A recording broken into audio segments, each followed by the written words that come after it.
Good morning student, welcome to BBN online classes. Today we'll start the revision of exercise 14.3. Okay, 14.2 तक आपने अच्छी तरह questions करे होंगे. अब यहाँ पे 14.3 है. मोनोमियल क्या होता है? एक सिंगल टर्म आया है. If I am writing there is 2x, you can say that is the monomial. Okay, monomial मतलब एक सिंगल टर्म, उसको मोनोमियल बोलेंगे. अब यहाँ पे जो क्वेश्चन है, carry out the following divisions. Division मतलब डिवाइड करना, मतलब ये जो है इसकी इससे डिवीजन करना. तो सबसे पहले आप क्या लिखेंगे? अगर आपको कंफ्यूजन होती है, अगर आपको सबको लोएस्ट फॉर्म में चेंज करने आता है, वेल एंड गुड. अगर नहीं आता तो इसके फैक्टर्स बना लीजिए 28 के. सो सपोज मैं 28 के फैक्टर्स बना रही. 2 1 2, 2 4 8, 2 7 एंड देन 7 1 7. जिसको कंफ्यूजन होती है, जिसको तो डायरेक्ट आता है, तो उसके लिए तो बिल्कुल सही है, आसान है. So you can write here that is 2 into 7. और x कितनी बार है? x की पावर कितनी है? 4. तो x को 4 बार लिखना पड़ेगा. सो x into x into x into x. आपने यहाँ पे 4 बार x को लिख दिया. अब किसकी बात आती है? 56 की. तो ऑब्वियसली मुझे 56 के भी फैक्टर्स बनाने पड़ेंगे. तो यहाँ पे हम 56 के फैक्टर्स बनाते हैं. Then 2 2 2 4, 2 8 16. Then 2 1 2, 2 4 8. then 2 7 then 7 1. Okay, तो 2 3 टाइम्स है, तो आप यहाँ पे लिखेंगे 2 इंटू 2 एंड देन इंटू 7. और यहाँ पे x कितनी बार है? एक बार ही है, तो एक बार लिख देंगे. अब यहाँ पे देखिए ये 2 और ये 2 कैंसिल हो गया, ये 2 और ये 2 कैंसिल हो गया, ये 7 और ये 7 कैंसिल हो गया, और एक x और एक x इसका कैंसिल हो गया. तो ऊपर क्या बचा है? सिर्फ x की पावर्स बची, बाकी जो नंबर्स थे वो डिलीट हो गए. कितने? 1 2 3. तो x की पावर 3 आएगी, क्योंकि बेस सेम हो तो पावर्स क्या होती हैं? ऐड होती हैं. तो 1 + 1 + 1 दैट इज x की पावर 3 हो गई. ओके, और नीचे क्या बचा आपका? सिर्फ 2 बचा. तो ये दिस इज योर आंसर. अब यहाँ पे नेक्स्ट क्वेश्चन देखते हैं इसका क्वेश्चन. ठीक है, अब यहाँ पे इसको कैसे करेंगे? अब सेम वही प्रोसीजर है. आप उसको 12 को आप 2 इंटू 6 लिख सकते हैं ना. 2 इंटू 6 लिख दीजिए यहाँ पे. और a की पावर कितनी है? 8. ठीक है, a की पावर 8. तो आप इसको 8 टाइम्स लिख दीजिए, नहीं तो आप इसको ऐसे लिख सकते हैं, बिकॉज मुझे पता है कि यहाँ पे कैंसिल हो जाएगा. तो यहाँ पे मैं a की पावर यहाँ पे कितना लिख देती हूँ? 8. चलो 8 टाइम्स लिख दीजिए. 1 2 3 4 then 5 6 and then 7 and then 8. Okay, और यहाँ पे एक बार नीचे लिखना पड़ेगा. b की पावर भी कितनी है? 8. तो 8 टाइम्स लिखेंगे. 1 2 3 4 5 6 7 8. ठीक है, आपने इसको ऐसे लिख दिया. अब कितना है यहाँ पे आपका? -6. a की पावर 6 और b की पावर 4. तो आप इसको कैसे लिखेंगे? -6 रहने दीजिए, और यहाँ पे a की पावर 6. 1 2 3 4 5 और 6. और b की पावर कितनी है? यहाँ पे 4 है, तो 4 बार लिखिए. 1 2 3 एंड 4. अब हमारा नेक्स्ट स्टेप क्या होता है? हमें इसको लोएस्ट फॉर्म में चेंज करना होता है. अब यहाँ पे देखिए, यहाँ पे इसको ऐसे लिख सकते हो ना, -1 इंटू 6. ओके, ताकि आपको कंफ्यूजन ना हो, इसलिए. अब ये 6 और 6 कैंसिल कर दिया. अब यहाँ पे a की पावर 8 है और नीचे a की पावर 6 है, तो यहाँ पे ये कैंसिल हो जाएंगे. यहाँ पे 4 5 6 और 2 a बच जाएंगे, और यहाँ पे b की पावर 4 है और यहाँ पे b की पावर 8 है, तो ये भी आपस में कैंसिल होगा. 1 2 3 4, तो b की पावर 4 बच जाएगी. अब ऊपर क्या रहा? एक तो 2 रहा. ओके, और यहाँ पे और क्या रहा? e की पावर 2, e की पावर 2, और यहाँ पे b की पावर कितनी है? 4. ये बचेगा ना आपका. अब एक बार ध्यान रखना, नीचे आपका क्या बचा है? -1. तो हम जब भी स्टैंडर्ड फॉर्म में लिखने हैं, because this is not a standard form. Standard form में लिखने के लिए इसका मतलब स्टैंडर्ड फॉर्म का मतलब ये जो नीचे डिनोमिनेटर में नेगेटिव का साइन आया, इसको हटाने के लिए हम क्या कर देते हैं? -1 से मल्टीप्लाई कर देते हैं, -1 से डिवाइड कर देते हैं. अब यहाँ पे कितना आया आपका? -2 a² और b की पावर 4.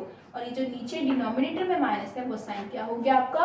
हट कर. ठीक है, इसको बोलते हैं स्टैंडर्ड फॉर्म में लिखना. अब ये वाला क्वेश्चन देखते हैं. यहाँ पे डिवाइड बाय मोनोमियल कहता है. मोनोमियल दिए, ये देखो y की पावर 4 दिए ना, तो this is called as a monomial. इसको डिवाइड करना है. कैसे डिवाइड करना है? अब यहाँ पे देखिए, यहाँ पे मैं देखूँ तो y की पावर 8 है, y की पावर 6 है और y की पावर 4 है, तो ये कॉमन निकल सकते हैं. अब मैं y की पावर 4 को कॉमन निकाल लेती हूँ. अब अंदर कितना रहा, 3y4, क्योंकि अगर 4 बाहर निकाल ली तो अंदर 4 ही रहेंगे। और यहाँ पे कितना रहा आपका, दैट इज माइनस, यहाँ पे 4 है तो y की पावर, और 4 तो आएगा ना, 4 तो कॉमन लिया नहीं है, और y की पावर 2 आ गई।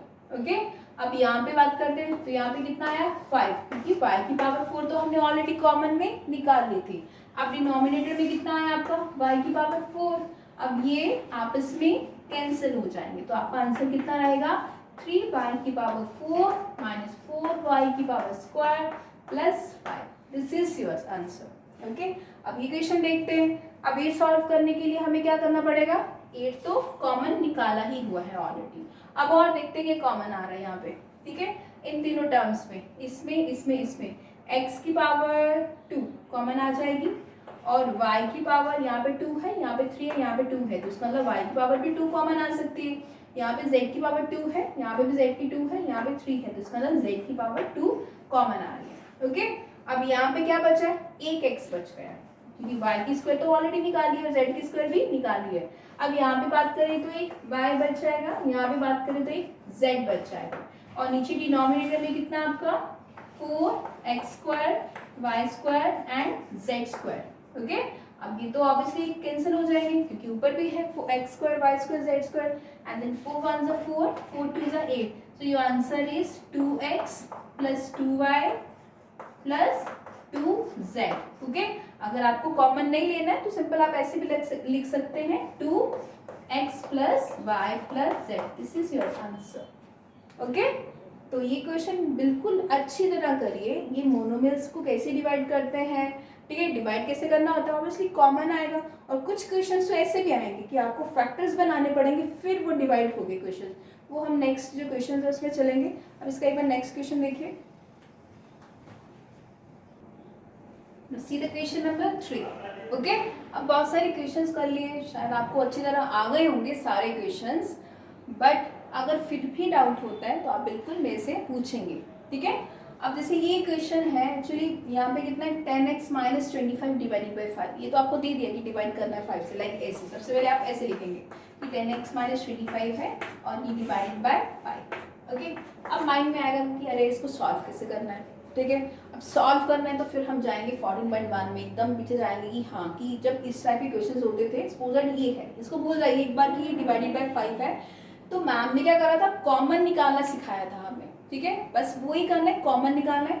देखो, और यहाँ पे अगर मैं 5 कॉमन सोचूं तो 5 2s are 10 and then 5 5s are 25, तो इट मींस दैट मेरा 5 कॉमन आ रहा है यहाँ पे, तो 5 कॉमन निकाल लूंगी। x कॉमन नहीं आ सकता बिकॉज 10 के साथ तो x है बट 25 के साथ नहीं है, तो it means that x is not a common. So 5, यहाँ पे कितना बचेगा 2x, और यहाँ पे अगर 5 ले लिया तो यहाँ पे तो 5 बचेगा, और डिनोमिनेटर में कितना आया 5। ये मल्टीप्लाई में है तो आप कैंसिल कर सकते हैं, तो कितना आंसर आएगा आपका 2x माइनस 5 आ जाएगा। ओके, अब ये वाला देखिए, यहाँ पे सॉल्व करने के लिए सबसे पहले ये कितना है 9x² y², इसको ऐसे लिखेंगे 3z माइनस 24।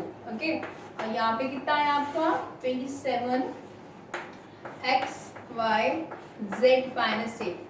चलो ये इसमें भी कॉमन आ सकता है, इसको बाद में निकालेंगे, पहले इसको थोड़ा सॉल्व कर लेते हैं। अब मेरे को पता है कि 9 3s are 27 होता है, तो मैं 9 1s are 9 9 3s are 27, मैं इसको एक बार कैंसिल कर देती हूँ।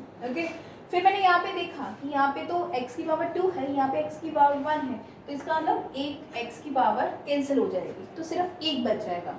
सेम वैसे यहाँ पे 2 है, यहाँ पे 2 है, यहाँ पे 1 है, तो एक x और कैंसिल हो गया, तो यहाँ पे क्या बचा ऊपर, यहाँ पे आपका सिर्फ ये बचा ऊपर 3z माइनस 20, ये बचेगा, और नीचे कितना हुआ 3z माइनस 8। अब इक्वेशन यहाँ पे खत्म नहीं होता है, आप क्या करेंगे, हमें पता है कि यहाँ पे अगर कुछ कॉमन आ रहा है, ठीक है, अगर आपको लगता है कि यहाँ पे अगर कुछ कॉमन आ रहा है तो आप इसमें कॉमन निकाल सकते हैं, बिल्कुल। यहाँ पे 3 के टेबल में, हाँ, या 8 3s are 24, तो इसका मतलब कि 24 भी है, यहाँ पे 3 भी है, तो मैं 3 कॉमन निकाल सकती हूँ, यहाँ पे मैं 3 कॉमन निकाल दूँगी, और यहाँ पे सिर्फ क्या बचेगा z, और यहाँ पे 24, यहाँ पे अगर 3 कॉमन ले 8 इंटू 3 दैट इज 24, तो अगर 3 ले लिया तो कितना बचा 8, तो यहाँ पे 8 होगा, और डिनोमिनेटर में कितना होगा 3, ये z माइनस 8, देखो दोनों सेम ही आ गए, तो इसको आपस में कैंसिल कर दीजिए और ये भी कैंसिल हो गए, तो कितना आंसर आएगा आपका 12 का। ठीक है, आज इतने क्वेश्चंस करेंगे। इन क्वेश्चन को अच्छी तरह अपनी कॉपी में रिवाइज करिए। जिन्होंने तो फेयर कॉपी में कर लिया वही काम तो बहुत सही है, उनका एक बार चेक कर लीजिए कि हाँ आपने सही करे हैं क्वेश्चंस या नहीं करे।